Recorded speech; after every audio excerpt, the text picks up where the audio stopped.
This video is supposed to be about anger. And that bird, right now, is a good cause for anger. Because it's making it hard to record.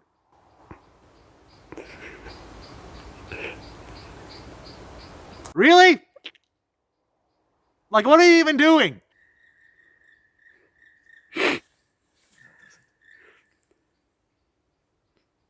Apparently, I stepped into the forest neighborhood block party. Very lively here. But, I mean, it's their territory. I mean, their hood. You might have noticed this channel is called Angry Foreigner. And originally, it was based around the slightly satanic idea of anger as a virtue. I mean, definitely, if you have a certain cultural heritage, if you're from Southern Europe, if you're from Yugoslavia, if you're from Italy, if you're from any Eastern European country, you sort of have a natural tendency towards it, right? And so the idea was that ventilation is a good thing.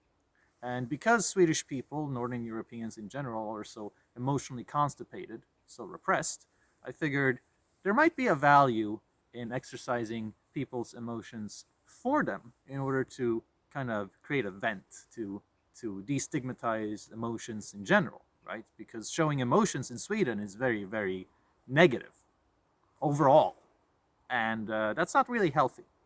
But I come to realize that the opposite isn't really that healthy either.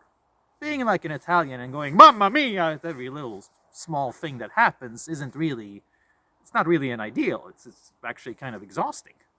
And more importantly, it's not biblical. You know, religions tend to, every major religion has a not so endorsing relationship with anger for a reason. The reason being that anger is pretty much the closest thing you can come to a case of demonic possession. You know, if you want to use a metaphor, it's a pretty good metaphor. Because what happens when you're angry? Well, you temporarily go insane. You lose your mind.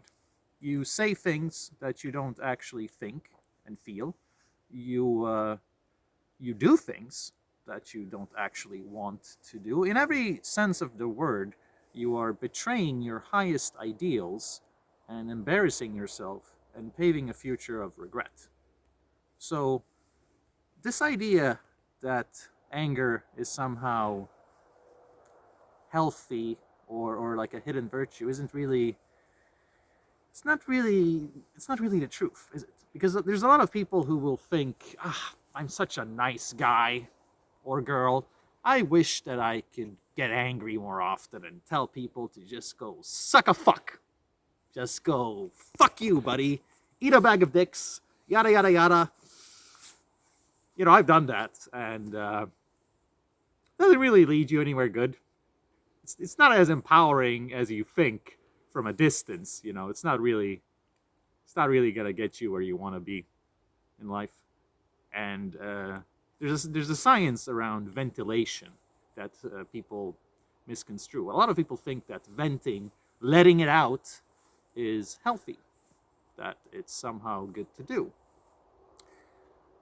What's actually happening is that you are habitualizing, creating a habit of letting your emotions control you. And that's not obvious at the beginning or in the given moment, but as you get older, over the course of time, a pattern starts emerging. And at that point, it's gone so far that you can't even really see the problem. And that's where it gets scary. So you really don't want to create the habit of letting emotions control you. Whether it's screaming at people or jerking off, whether it's anger or lust, it's going to blind you to the reality of things. And you'll create a lifetime of remorse in how you dealt with people. And so the wisest way to deal with anger is to not allow it to even get a hold of you to begin with. Rather than venting, it's better to practice self-control and start breathing. Really get yourself out of that energy so that you can think clearly and act responsibly. Breathing is really, really underrated. There's a reason why they say take a deep breath and count to 10. As you do that, the energy starts leaving you and you begin to have a more sober approach on reality. And the word sober is actually really appropriate here, because something people don't understand about anger is that it becomes a drug. It's not very often described as a drug, but it can pretty much get you high and become addictive, because you will feel powerful when you're angry. And just think about how insidious that is. To feel powerful while you're losing control of yourself really, really summarizes why anger can be perceived as sort of a demonic entity of sorts. Definitely a state of mind that takes you out of you. You don't want to be in it. And there's this interesting book called The Consolations of Philosophy, I think it's called, by Alain de Botton. It brings up anger, as old ancient philosophers describe it. It's a storm that moves in over the body and sweeps you away. And the interesting thing about anger is when you learn about how Jesus dealt with anger, he didn't really run away from it, but he embraced it so deeply, with a deep-seated sense of vulnerability, that he allowed himself to see what is truly lying behind anger. And often behind anger lies sadness or fear. Anger is really just a shield that people put up when they don't practice vulnerability. But as you embrace vulnerability as a virtue, you learn to actually read your emotions and see what they're founded in. And when you do, you develop a more elaborate vernacular. You can suddenly give word to your emotions and actually explain your feelings and talk about them. And this is called emotional intelligence. So you actually increase your emotional intelligence by trying to be like Jesus. And what Jesus did when he got angry is he cried. Instead of being angry and fighting people, he got angry and got sad, because that's more honest. So I think the worst thing about anger is that it's not honest. It's a lie.